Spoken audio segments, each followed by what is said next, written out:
Mau kasih nasihat kepada Babi saja ya. Babi, halo Babi, maafkan kami yang sangat rasis kepadamu. Kamu itu udah babi tapi masih dibully. Kamu itu udah haram tapi masih dikata-katain. Kamu seperti hewan kelas 2. Babi, direndang orang marah, dibuat mie ayam orang juga gerah. Apalagi kalau yang dimakan mentah-mentah. Yang sabar ya Bi ya. Kamu hidup di Indonesia, di mana ular, buaya, dan kadal lebih mulia. Baru kali ini ada orang menasihati babi. Babinya cuek lagi. Saya Mas Jupre, aman kan? Sejak kapan ya rendang punya agama? Bilang, sejak kapan rendang punya agama? Rendang ki agamane opo? Odo karo hari ini nyuwun sewu, ono babi dimasak rendang kabeh do ngamuk-ngamuk. Pertanyaanku sederhana, sejak kapan rendang punya agama? Rendang ki agamane opo, bro? Gitu. Kalau kemudian berbicara Al-Baqarah 168, ya ayyuhan nas kulu mimma fil ardi halalang thayyibah. Sakniki Quran sing maca wong Islam, ya berarti sing wajib mangan halal ki mung wong Islam. Wong Kristen mangan apa ya terserah, wong cangkem-cangkeme dhewe. Kono duwe babi dimasak apa ya terserah wong Kristen. Arep dimasak gule ya karepmu, dimasak babi guling ya karepmu, dimasak rendang ya karepmu.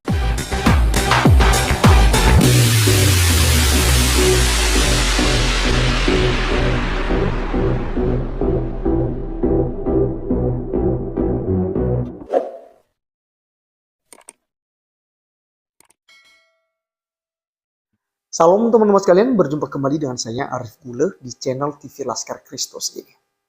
Pada kesempatan kali ini kita masih di topik babi. Kenapa teman-teman sekalian? Karena memang ini yang lagi trending, ya, lagi viral di mana-mana gitu ya. Karena ada banyak sekali statement-statement ya mengenai rendang babi ini ya. Ada yang caci maki, ada yang marah-marah gitu ya. Ada yang bawa-bawa agama gitu. Ya pokoknya menurut saya ini lucu dan perlu ya untuk kita belajar nilai-nilai positifnya sehingga kita tidak sedikit yang menyalahkan orang lain, bahkan menghina orang lain yang yang memakan ya makanan yang menurut kita haram gitu.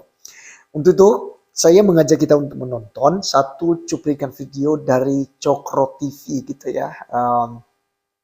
Dia sedang membahas mengenai babi, ya tentu saja hal ini mengedukasi kita teman-teman, memberikan kepada kita nilai-nilai positif yang mengajak kita untuk kita saling menghormati, saling menghargai di Indonesia ini. Oleh karenanya sebelum kita memberikan komentar kita, nanti saya akan bahas sedikit, namun kita menonton dulu stand up comedy dari channel Cokro TV berikut ini. Ini ya, baru kali ini saya buat konten kuliner. Ya, tadi itu saya mau cerita soal yang heboh di sosial media. Ada orang jualan menu masakan rendang babi. Rendang daging babi maksudnya, di Kelapa Gading, Jakarta Utara. Nah, gara-gara ada satu orang sok agamis, karena memang dia ustadz mungkin ya, saya nggak tahu, tapi agak kurang logis. Karena mendadak babi ini jadi ngetop dan trending topik. Permasalahannya adalah si penjual itu kabarnya menggunakan kata Padang, disematkan di nama makanan yang non halal itu. Ada seorang netizen yang mengklaim bahwa rendang itu adalah masakan halal. Kenapa pakai daging babi? Nah, kalimat ini memang bikin bingung, terutama babinya. Babinya jadi bingung. Dia yang dipotong lalu direbus, kok netizen itu yang kesakitan.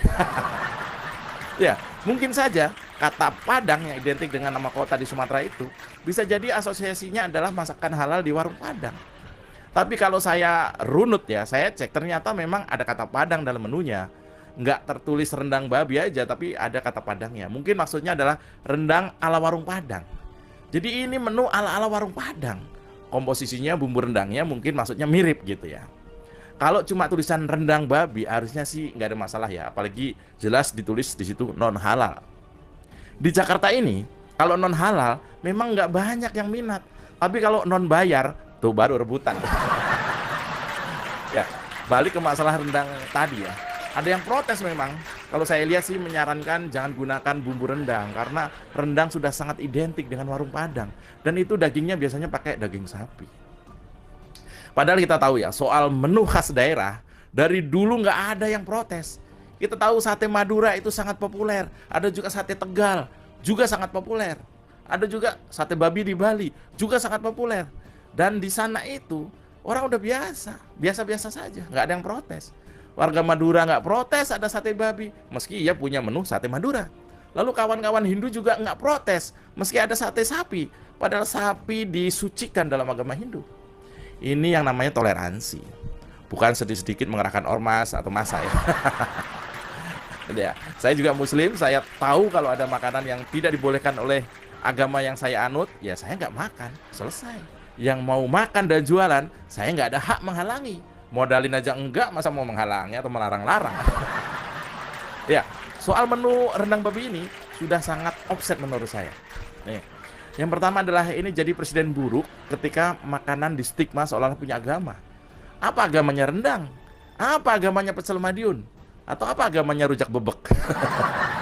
Nah, isu soal rendang ini pertama kali diangkat oleh orang yang bernama Ustadz Hilmi Firdausi, yang kemudian dikecam oleh banyak netizen karena dinilai lebay, tanpa cek dan recheck, karena ternyata warung ini sudah tutup sejak 2 tahun lalu. Kemudian juga caci maki di sosial media kepada pemilik rumah makan itu, yaitu saudara Sergio, menurut saya juga sudah berlebihan. Kalau toh di luar sana ada yang sedang membuka usaha dengan basis masakan menggunakan daging non halal, ya nggak ada masalah sepanjang mengikuti aturan yang berlaku. Memberitahu kalau masakannya juga non halal. Kita ini ya, kalau nggak ada tulisan non halal, kadang-kadang main tabrak aja. Itu tuh pejabat yang korup itu karena dia nggak lihat, karena di duitnya nggak ada tulisan non halal. Jadinya diembat, jadilah korupsi kan gitu. Bumbu-bumbu instan juga banyak di minimarket. Apa ya harus ada tulisannya, misalnya maaf bumbu nasi goreng instan ini ada tertulis misalnya tulisannya hanya untuk dimasak menggunakan daging halal, kan nggak juga kan, ribet. Yang ada adalah mohon duit untuk membeli bumbu ini berasal dari sumber yang halal biar berkah. Kayaknya konten saya sudah agak-agak hijrah nih. Nah, kalau gitu saya mau kasih nasihat kepada Babi saja ya. Babi, halo Babi, maafkan kami yang sangat rasis kepadamu. Kamu itu udah babi tapi masih dibully. Kamu itu udah haram tapi masih dikata-katain. Kamu seperti hewan kelas 2. Babi. Direndang orang marah. Dibuat mie ayam orang juga gerah. Apalagi kalau yang dimakan mentah-mentah. Yang sabar ya Bi ya. Kamu hidup di Indonesia, di mana ular, buaya dan kadal lebih mulia. Baru kali ini ada orang menasihati babi. Babinya cuek lagi. Saya Mas Jupre. Ya, teman-teman sekalian, saya percaya bahwa kita terhibur dan kita termotivasi ya, bahwa kita ini di Indonesia harus saling menghargai karena kita kaya akan budaya, kaya akan makanan khas mungkin ya, makanan khas dari setiap daerah. Untuk itu kita harus saling menghargai. Yang itu poin penting daripada stand up comedy yang kita sudah dengarkan dari channel Cokro TV. Dan teman-teman sekalian, saya akan membahas sedikit mengenai makanan haram dan tidak haram ini. Karena di dalam kekristenan itu tidak ada binatang yang haram.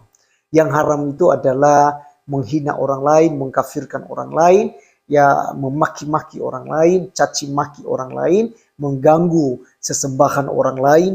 Ya, artinya yang haram itu dalam kekristenan adalah hal-hal yang bertentangan ya dengan peri kemanusiaan gitu ya. Yang paling utama ya, misalnya membunuh gitu ya, hanya karena demi agama kita bisa membunuh.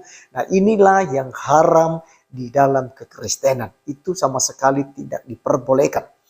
Oleh karenanya, mengenai makanan, di dalam kekristenan itu sudah tidak ada yang haram. Karena segala sesuatu yang kita makan itu hanya sampai ke perut lalu kita buang ke jamban. Ya, jadi habis cerita. Dan juga soal makanan ini ya bukan perkara surga. Maka itu tidak akan mempengaruhi keselamatan, tidak akan mempengaruhi kehidupan kita di akhirat nanti, gitu ya. Oleh karenanya saya mengajak kita untuk belajar firman Tuhan, ya tentu saja di dalam Alkitab ya. Jadi walaupun kalau ada Muslim, ya silakan didengarkan kalau mau dengarkan. Jika tidak juga ya no problem ya. Tapi saya mengajak ya dari teman-teman Kristen yang mau belajar, kita lihat 1 Korintus pasal 8 ayat 8 sampai 9. Makanan tidak membawa kita lebih dekat kepada Allah. Kita tidak rugi apa-apa kalau tidak kita makan. Dan kita tidak untung apa-apa kalau kita makan. Tetapi jagalah supaya kebebasanmu ini jangan menjadi batu sandungan bagi mereka yang lemah. Jadi teman-teman sekalian, ada dua hal di sini yang saya bagikan buat kita. Yang pertama adalah bahwa soal makanan minuman ini bukan perkara penting dalam mengikut Tuhan. Ya, itu bukan perkara penting. Apapun yang kamu makan itu tidak menajiskan Anda. Ya, silakan makan kalau memang Anda yakin bahwa itu akan menjadi kesehatan buat Anda, menjadi kekuatan buat Anda. Silakan saja, itu tidak ada masalah gitu. Ya. Jadi kita tidak rugi apa-apa kalau kita makan. Contohnya daging babi. Ya, saya makan daging babi teman-teman, tapi saya tidak terlalu doyan. Ya, kalau ada saya makan, jika tidak ada ya tidak masalah, no problem juga. Jadi karena kita tidak boleh terlalu menggantungkan diri ya dari hal-hal yang lahiriah, ya umpama pakaian, makanan jasmani kita ya, segala sesuatu yang kita terikat ya terhadap misalnya kalau makanan atau pakaian ya, maka itu juga sudah bagian dari berhala. Artinya kita tidak fokus dengan Tuhan, fokus kita secara ke hal-hal yang lahiriah saja.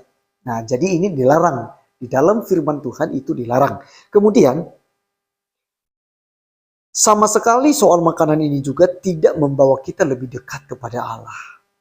Ya, tidak, karena tolak ukurnya tidak di situ. Tolak ukurnya adalah iman kita, hati kita, karakternya kita, apakah sudah seperti karakter Kristus. Makanya kan Rasul Paulus mengatakan bahwa hendaklah kamu ya dalam hidupmu berpadanan kepada Kristus, yaitu Tuhan Yesus.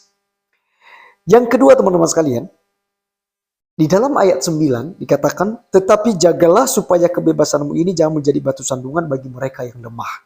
Apa maksudnya teman-teman sekalian? Poin kedua adalah, janganlah kamu menjadi batu sandungan. Kenapa? Kalau kamu tahu kalau orang itu tidak makan daging babi, lalu kamu paksakan berikan dia daging babi, kamu hidangkan saat dia bertamu ke rumahmu kasih daging babi, ini namanya kamu menghinanya, ini namanya kamu menjerumuskannya kepada sesuatu hal yang dianggapnya haram. Ya, contoh rendang babi. Kalau seandainya yang penjual di 2020 itu tidak menuliskan non halal misalnya, ya, tidak halal misalnya, maka teman-teman sekalian itu jadi batu sandungan bagi umat muslim. Wajar kalau mereka marah. Tetapi menurut keterangan bahwasanya sudah jelas dikatakan bahwa ini tidak halal. Berarti ya sudah jelas haram dong ya untuk Islam. Tapi halal bagi orang Kristen. Contoh kedua teman-teman sekalian. Orang Islam itu tidak suka dengan babi. Lalu ketika Anda hidup di tengah-tengah masyarakat Islam, ya, tetangga kiri kanan, depan rumah sekalipun atau belakang rumah sekalipun itu beragama Muslim yang tentu saja tidak suka babi, maka kamu tidak boleh pelihara babi di situ. Kamu tidak boleh makan babi di situ. Kalau kamu makan babi ya pergi ke kampung lain. Gitu. Nah, boleh kamu bawa makanan babi di situ yang dianggap haram bagi mereka, karena itu Anda menjadi batu sandungan. Ini yang dilarang dalam kekristenan. Ya, jadi sangat jelas teman-teman sekalian, dua hal, soal makanan minuman bukan perkara surga dan itu tidak membawa Anda lebih dekat kepada Tuhan. Kedua, ya jangan jadi batu sandungan bagi saudara-saudari kita yang tidak memakan daging babi atau makanan-makanan tertentu. Ya, contoh teman-teman sekalian, saya tidak makan ular. Saya kebetulan di tengah-tengah masyarakat Dayak yang makan ular gitu ya. Mereka makan ular. Nah, itu mereka tentunya tidak boleh menghidangkan kepada saya ular. Ya, tidak boleh. Karena itu akan jadi batu sandungan buat saya. Bisa jadi saya tidak lagi bertamu ke rumah dia. Saya tidak mau lagi berkunjung ke rumah dia. Sudah tahu kalau saya tidak makan daging ular misalnya. Tapi dipaksakannya. Ini yang tidak boleh di dalam kekristenan. Jadi teman-teman sekalian, sekian video kali ini. Sampai ketemu di video saya selanjutnya. Tuhan Yesus memberkati kita. Salam.